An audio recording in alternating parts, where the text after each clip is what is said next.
I'm going to start with one of my favorite quotes from William Zinzer's classic writing book on writing well. This is a great book to read for this course if you have time. He says, "The secret of good writing is to strip every sentence to its cleanest components. Every word that serves no function, every long word that could be a short word, every adverb that carries the same meaning that's already in the verb, every passive construction that leaves the reader unsure of who is doing what, these are the 1001 adulterants that weaken the strength of a sentence, and they usually occur in proportion to the education and rank." And I find this last part especially amusing since I do teach many people who are highly educated and high in rank. Today, we're going to practice stripping sentences of all this kind of clutter. I'm going to jump right in here with an example sentence that needs to be stripped of clutter. It reads, "This paper provides a review of the basic tenets of cancer biology study design, using as examples studies that illustrate the methodologic challenges or that demonstrate successful solutions to the difficulties inherent in biological research." You can hear when I'm reading that sentence out loud that there are a lot of extra unnecessary words in there. I'm going to go through this word by word now and show you just how much we can cut. First, this paper provides a review of. This is an instance where we've taken a nice spunky verb, to review, and turned it into a boring noun, a review, and then paired it with a boring verb, provides. So we can just change this back to the verb by saying this paper reviews.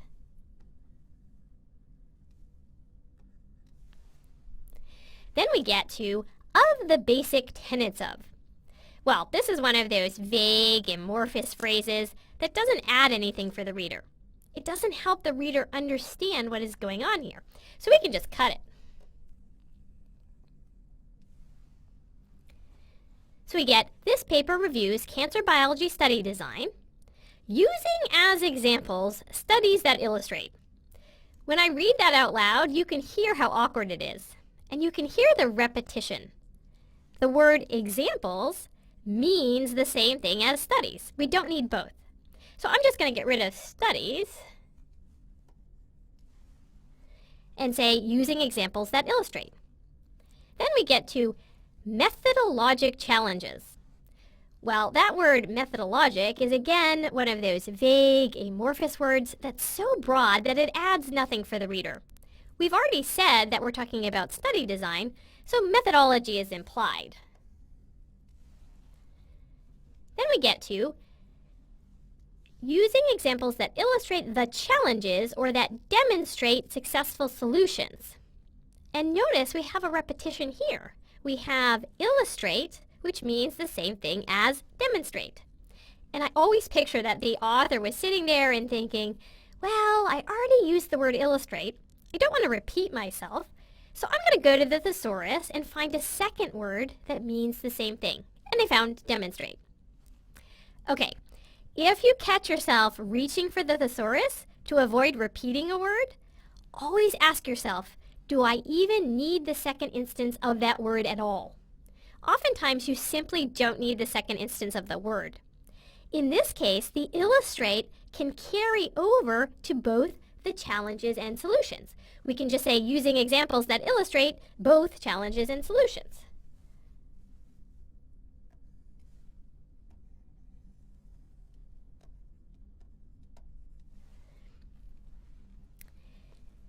I'm also going to strike out the word successful here. Did you notice that? Think about it. Is there such a thing as an unsuccessful solution? There isn't, right? The adjective successful is already inherent in the word solution. So we don't need to say successful solutions because solution implies successful. Then we get to this last part, to the difficulties inherent in biological research. We have another repetition here. We already said challenges, and now we're saying difficulties. Again, I'm picturing that author that has gone to the thesaurus to avoid repeating the word challenges, and they find difficulties, but just like before, we don't need that repetition at all. We also have this inherent in biological research. I don't think that adds anything because we already know that we're talking about biology study design. Biological research is therefore just a repetition. So I'm going to take out this entire last bit. So we get, this paper reviews cancer biology study design using examples that illustrate specific challenges and solutions. Notice how we stripped that sentence of all the garbage to get it down just to the important words, just to the words that get the idea across. All right, here's a second example. As it is well known, increased athletic activity has been related to a profile of lower cardiovascular risk, lower blood pressure levels, and improved muscular and cardiorespiratory performance. You can see again that this sentence has a lot of extra words. It starts with, as it is well known. This is an introductory phrase that you simply don't need. It's just the authors clearing their throat at the beginning of the sentence. We can strike that altogether. If you want to indicate that something is well known, just indicate that by putting citations, by putting references at the end of the sentence. Then we get, increased athletic activity has been related to, this is just stylistic, but I kind of prefer is associated with.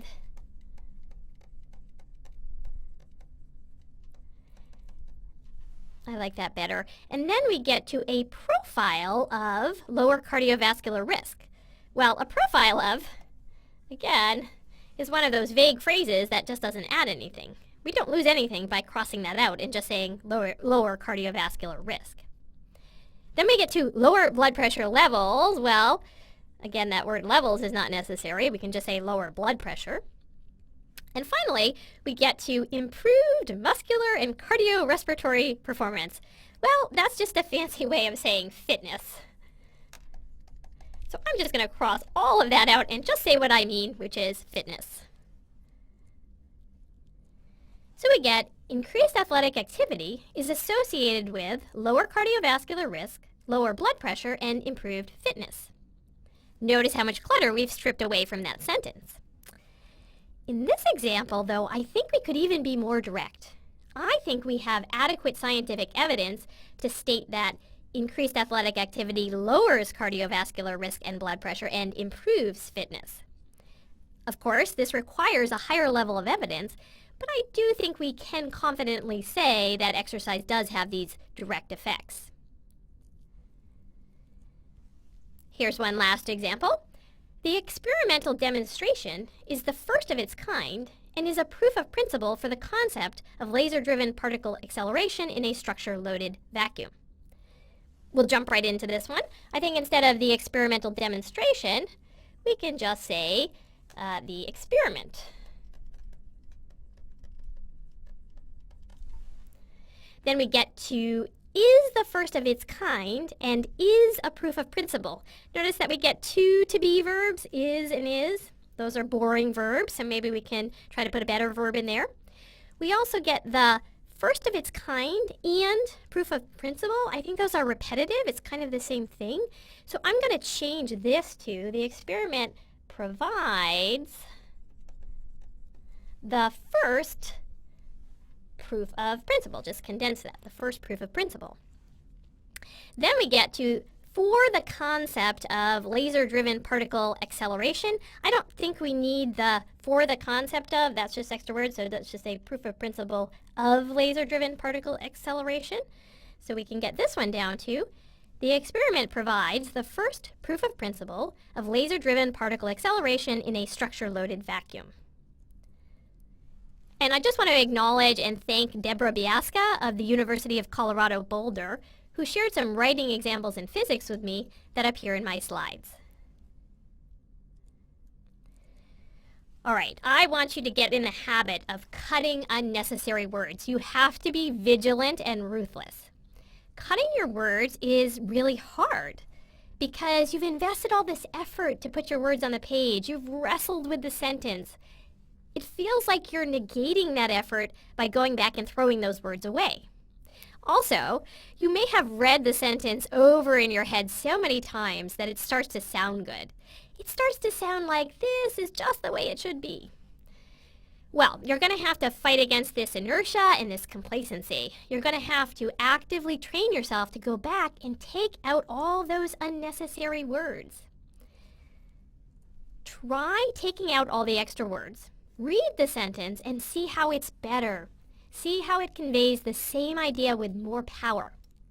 What I always tell students is that you have the undo key as a crutch. You have the Control-Z or the equivalent on a Mac. So you can take those words out, read the sentence without them. If you don't like the new version, you can always Control-Z them back in. I can't tell you how many times I've done this myself. I've said, well, I really like that word very in there. I don't want to take it out. But I convinced myself to try the sentence without it, knowing that I could always Control-Z the word back in. And I've never put the word back in. It's always better without it. Here's another example.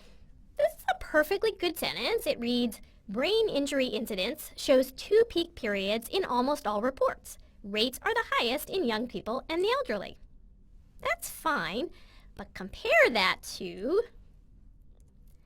brain injury incidence peaks in the young and the elderly. See how much crisper, how much more power that second sentence has when we get rid of all the unnecessary words? Here are some common sources of clutter that you should be on the lookout for. First of all, deadweight words and phrases.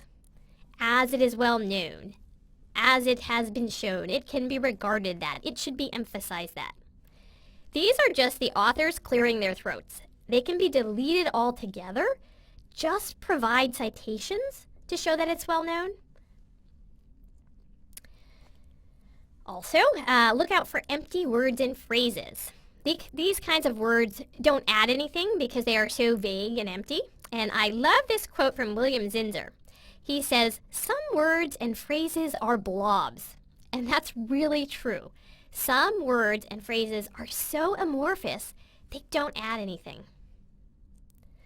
Also, look out for long words or phrases that could be short. Remember, muscular and cardiorespiratory performance, that's just a fancy way to say fitness. You might as well use the short version. Look out for unnecessary jargon and acronyms. Muscular and cardiorespiratory performance again. Gliomagenesis, we saw that in an earlier module. MIR, the use of acronyms. We want to avoid acronyms unless they're completely standard and well known throughout science.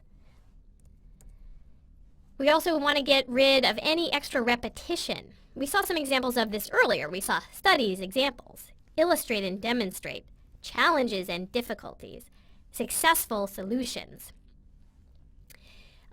That's an example where the adjective repeats what's already in the noun. So watch out for that kind of repetition. Finally, watch out for adverbs. Everybody loves to put in adverbs when they're talking, in emails, or on a first draft. You'll notice that I love adverbs in speaking. But in your writing, I'm going to ask you to go back and take those out, because they're almost never useful. They're just extra weight in your sentence. You are not making your idea or statement more powerful by adding that adverb. In fact, you're losing power. So I want you to cut all those adverbs, very, really, quite, basically, generally, and so on. Here are a few more examples of long words and phrases that could be short. I have tons of these examples, and we'll do some more for homework. A majority of, that could just be most. A number of, that's just many. Are of the same opinion, I love that one, that's just agree.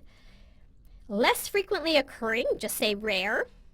All three of the, just say the three, you don't need the all. Give rise to, that's cause. Due to the fact that, that's just because. Have an effect on, that's affect. You get the idea. These words and phrases don't carry the main idea of the sentence, so they're just slowing your reader down when you choose a long version, when a short version would have done the same job. Here's an example that has a long phrase that could be short. The expected prevalence of mental retardation, based on the assumption that intelligence is normally distributed, is about 2.5%. Well, another way to say based on the assumption of is just to say if intelligence is normally distributed. Here's an example of repetition. This sentence has a repetition in it. A robust cell-mediated immune response is necessary, and deficiency in this response predisposes an individual toward active TB. Notice how the two parts of the sentence actually say the same thing. One part says it's necessary, the other part says that bad things will happen if you don't have it. So we can convey the same idea here by just saying deficiency in T-cell mediated immune response predisposes an individual to active TB. We don't need the first part of that sentence. Here's a quote to end on cutting clutter. This is a great quote. Pascal says, "I have only made this letter rather long because I have not had time to make it shorter." My French is a little rusty, so I won't try to pronounce it in the French, but there's something to this, right? You've spent all this time writing this long sentence or paragraph or paper, but the last step of that, the final, most important step, is that you go back and make it shorter. You need to refine it, take out all the extra garbage, and get down to the essence of what you're trying to say.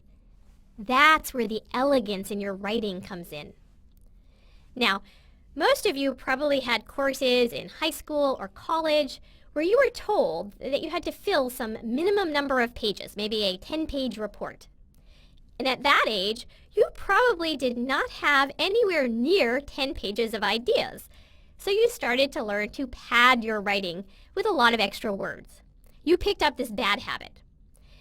Now I want you to break yourself of that habit and learn to strip your writing of everything that isn't necessary.